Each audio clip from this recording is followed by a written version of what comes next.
Hi guys, ఇప్పుడైతే నేను కొన్ని వింత ఆలయాల గురించి వాటికున్న విచిత్ర చరిత్ర గురించి ఇప్పుడు నేను చెప్పబోతున్నా. So welcome to my YouTube channel.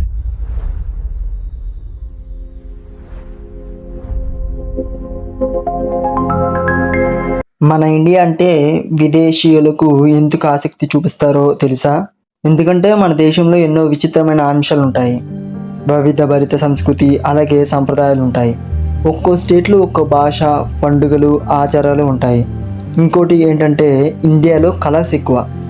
అదేమిటి అనుకుంటున్నారేమో. ఫారిన్ కంట్రీస్ వారు ఎక్కువగా బ్లాక్, బ్లూ, డార్క్ గ్రీన్ వంటి రంగుల బట్టలను వేసుకుంటారు. కానీ మనం అలా కాదు, అన్ని కలర్స్ బట్టలు వేసుకుంటాము. అందువల్ల మన ఇండియా ఎటు చూసినా కలర్ఫుల్గా కనిపిస్తుంది. ఇవన్నీ ఒక ఎత్తు అయితే మన దేశంలో ఆలయాలు మరో ఎత్తు. ఎక్కడ లేనని పురాతన ఆలయాలు మన దగ్గర ఉన్నాయి. వాటి చరిత్ర, పూజా విధానాలు రకరకాలుగా ఉంటాయి. కొన్నిసార్లు వాటిని తెలుసుకోవడానికి విదేశీయులు ఇండియాకి వస్తారు.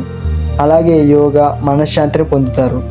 ఉత్తరాఖండ్ లాంటి రాష్ట్రంలో ప్రశాంతమైన మంచు పర్వతాల్లో ధ్యానం చేస్తూ అలౌకిక ఆనందం పొందుతారు. వారికి మన ఆలయాల చరిత్ర తెలుసుకోవడం చాలా ఇష్టం. అలాగే మనకు కూడా విచిత్ర ఆలయాల గురించి తెలుసుకోవడం అనేది కూడా చాలా ఇంట్రెస్ట్గా ఉంటాం. అయితే ఇప్పుడు నేను 8 ఇంట్రెస్టింగ్ అలాగే విచిత్రంగా అనిపించే ఆలయాల గురించి చెబుతాను. వీటి గురించి మీరు విన్నాక ఖచ్చితంగా ఆశ్చర్యపోతారు. Number 1, Amitabh Bachchan temple. మీరు విన్నది కరెక్టే. బాలీవుడ్ హీరో అయిన అమితాబ్ బచ్చన్ తన ఫ్యాన్స్ ఇష్టంగా తనని బిగ్ బిగా పిలుచుకుని అమితాబ్ బచ్చన్కి ఆలయాన్ని కట్టారు. తనకి చాలా మంది డైహార్డ్ ఫ్యాన్స్ ఉన్నారు. అలాంటి వారు పశ్చిమ బెంగాల్లో ఆల్ బెంగాల్ అమితాబ్ బచ్చన్ ఫ్యాన్స్ అసోసియేషన్గా మారారు. వారంతా 2017లో అమితాబ్ బచ్చన్ సైజులో ఆయన విగ్రహాన్ని తయారు చేయించారు. అప్పట్లో సర్కత్ 3 సినిమా థియేటర్లో సందడి చేసింది. శిల్పి సుబ్రత బోస్ చెక్కిన ఆ విగ్రహాన్ని కోల్కతాలోని ఓ ఆలయంలో ప్రతిష్ఠించారు. కోల్కతా వెళ్లే పర్యాటకులు తాజ్ జిల్లాకు వెళ్తే సుభాష్ నాగ్రే పాత్రధారిగా ఉన్న బిగ్ విగ్రహాన్ని చూడొచ్చు. మ్యూజియం లాంటి ఈ ఆలయాన్ని అమితాబ్ బచ్చన్ కోసమే నిర్మించారు. ఇందులో 6 అడుగుల ఫైబర్ గ్లాస్ విగ్రహం చూడడానికి నిజమైన బిగ్ బి లాగానే కనిపిస్తుంది. అలా అభిమానులు ఆయనపై అభిమానాన్ని చాటుకున్నారు. Number 2, Kalabhairavanath temple. ఏ గుడిలోనైనా స్వీట్ గాని హాట్ గాని ప్రసాదంగా పెడతారు. కానీ ఈ టెంపుల్లో మాత్రం మద్యాన్ని ప్రసాదంగా ఇస్తారు. అవును, మీరు విన్నది నిజమే. ఆల్కహాల్ ప్రసాదంగా ఇస్తారు. ఈ ఆలయం మధ్యప్రదేశ్ ఉజ్జయినిలోని శిష్రా నది ఒడ్డున ఉంటుంది. భద్రసేన్ మహారాజు ఈ ఆలయాన్ని నిర్మించినట్టు చెబుతుంటారు. శివుడి ప్రతిరూపమైన కాలభైరవనాథ్ ఆలయం ఇది. ఇక్కడ నైవేద్యంతో సహా దేవుడికి సమర్పించే ప్రతి దాన్ని మద్యంతోనే తయారు చేస్తారు. అది విస్కీ కావచ్చు లేదా వైన్ కావచ్చు. కాలభైరవుడి నోట్లో ఆల్కహాల్ పోస్తారు. దాన్నే ప్రసాదంగా భక్తులకు ఇస్తారు. మామూలుగా ఆలయాల చుట్టుపక్కల షాపులో పువ్వులు, కొబ్బరికాయలు వంటివి అమ్మడం అనేది కామన్.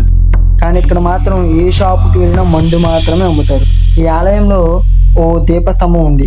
ఇది భక్తుల కోరికను తీర్చుతుందని నమ్ముతారు.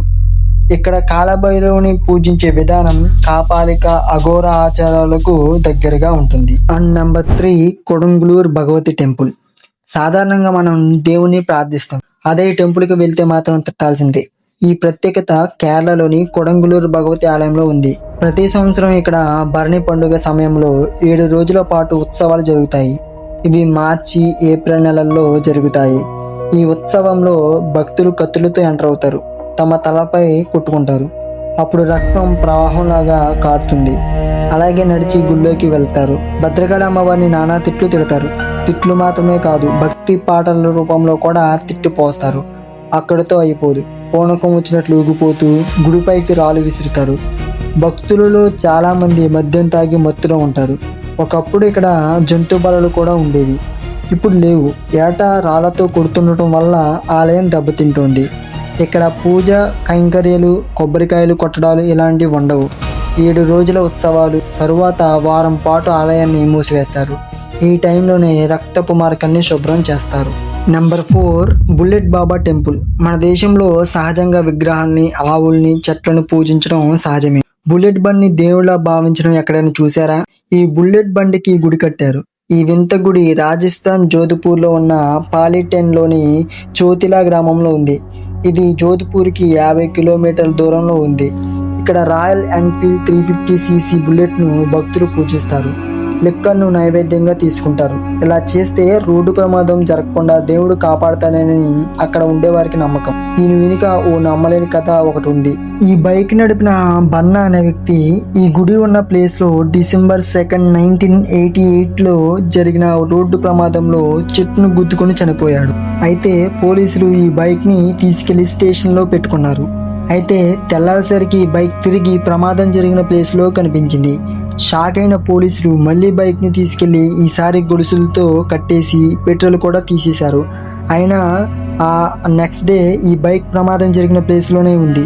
ఇలా చాలాసార్లు జరగడంతో విసిగొచ్చిన పోలీసులు దీన్ని ఇక్కడే వదిలేశారట. జనం ఈ బైక్ ని పూజిస్తూ బుల్లెట్ బాబా గుడిగా కట్టేశారు. Number 5 Devaragattu temple. ఈ ఆలయం ఆంధ్రప్రదేశ్లో కర్నూలు జిల్లాలో ఉంది. ప్రతి సంవత్సరం దసరా నాడు ఈ ఆలయం దగ్గర జరిగే కర్రలాట నమ్మశక్యం కాని విధంగా ఉంటుంది. దసరా రాత్రి చుట్టుప్రక్కల గ్రామాలు, వేరే ఊళ్ళ నుంచి వేల సంఖ్యలో భక్తులు తరలి వచ్చి కర్రలతో ఇష్టం వచ్చినట్లు కొట్టేసుకుంటారు. అర్ధరాత్రి మల్లేశ్వర అంటే శివుడు, మల్లమ్మ అంటే పార్వతి విగ్రహాలను కొండపై నుంచి కింద ఉన్న నెరనేకి తీసుకొస్తారు. ఆ సమయంలోనే భక్తులు కొట్టుకుంటారు. దీన్ని దేవరగట్టు బన్నీ ఉత్సవం అంటారు. రాత్రంతా యుద్ధం కొనసాగుతుంది. ఫలితంగా పదుల సంఖ్యలో ప్రజలు గాయపడతారు.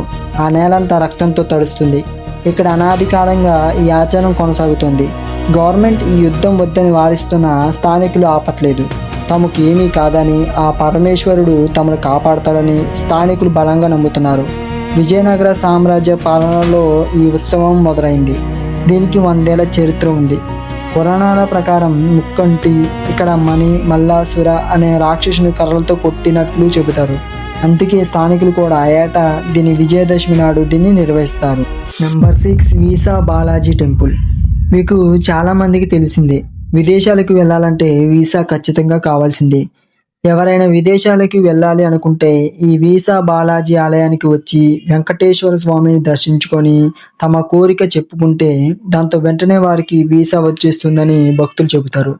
కొన్నిసార్లు అయితే చాలామంది వీసా వచ్చిన తర్వాత మళ్ళీ ఆలయానికి వచ్చి వీసాకి పూజలు చేయించుకుంటారట. అయితే ఈ ఆలయానికి వీసా పరంగానే కాదు, ఇక్కడి నిర్వహణ విధానం కూడా వివక్షరహితంగా ఉంటుంది. ఈ ఆలయానికి విఐపీలు వచ్చిన సాధారణ భక్తుల్లాగానే క్యూలో రావాల్సిందే. ఈ ఆలయం ఎక్కడుందంటే తెలంగాణలోని చిలకలూరులో ఉంది. ఈ ఆలయం అక్కడ చాలా ఫేమస్. శివారు ప్రాంతంలోని చిలకలూరులో ఉన్న ఈ టెంపుల్కి సంవత్సరం కొద్దీ భక్తుల సంఖ్య పెరుగుతుంది. విదేశాలకు వెళ్ళాలనుకునే వారు ఈ ఆలయంలో 11 ప్రదక్షిణలు చేసి తులసి ఆకులను దేవుడి పాదాల చెంత ఉంచుతారు. వీసా వచ్చిన తర్వాత మళ్ళీ వచ్చి 108 సార్లు ప్రదక్షిణలు చేస్తారు అని పండితులు తెలిపారు. అలాగే ఇలాంటి ఆలయం లాంటిదే ఇంకొకటి కూడా ఉంది. దాని గురించి కూడా ఇప్పుడు మనం తెలుసుకుందాం. నెంబర్ 7 షహీద్ బాబా నిహాల్ సింగ్ గురుద్వార్. పంజాబ్ నగరం జలంధర్కి 12 కిలోమీటర్ల దూరంలో తల్హాన్ గ్రామం ఉంది.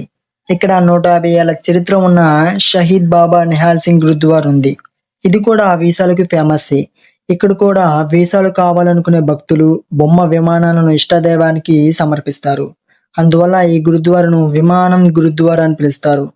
అందుకు తగ్గట్టుగానే దీనిపైన భారీ బొమ్మ విమానం ఉంటుంది. ఎంత ప్రయత్నించినా వీసా, పాస్పోర్ట్ రాని వారు ఇక్కడికి వచ్చి విమాన బొమ్మ సమర్పిస్తే కోరిక తీరుతుందని స్థానికులు చెబుతున్నారు. 2006లో స్థానిక జాట్లు, దళితుల మధ్య ఈ గురుద్వారాపై ఆధిపత్యం కోసం పోరాటం జరిగింది. ఈ పరిస్థితుల్లో ప్రభుత్వం దీన్ని తన కంట్రోల్లోకి తెచ్చుకొని నిర్వహిస్తోంది. ప్రస్తుతం ఏ సమస్య లేదు. అన్లా Chinese Kali temple. Kolkata China టౌన్లోని తాంగ్రాలో చైనా కాళీమాత ఆలయం ఉంది. దానికి ఆ పేరు రావడానికి కారణం అక్కడ ఉండే వాళ్ళలో చైనీయులే ఎక్కువ. వాళ్ళు 80 ఏళ్లుగా కాళీమాతను పూజిస్తున్నారు. అందుకే ఈ ఆలయానికి చైనీస్ కాళీమాత టెంపుల్ అనే పేరు వచ్చింది. ఈ ఆలయంలో టిబెట్, తూర్పు ఆసియా సంస్కృతి కనిపిస్తుంది. అమ్మవారు మాత్రం ఇండియాలోని మిగతా ఆలయాల్లో కనిపించే కాళీమాత లాగానే ఉంటారు.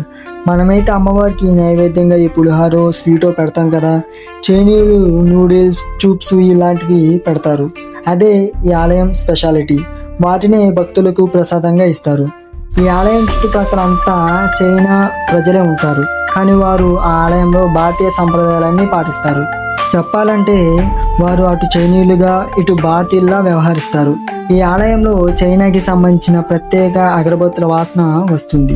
సో ఇప్పుడు నేను చెప్పిన ఆలయాలలో ఏదైనా ఆలయాన్ని చూసినట్టయితే కామెంట్ చేయండి. ఈ వీడియో మీకు నచ్చినట్టయితే లైక్ చేయండి. ఈ ఛానల్ని సబ్స్క్రైబ్ చేసి బెల్ ఐకాన్ని ఆన్ చేసుకోండి. Okay, thank you, bye.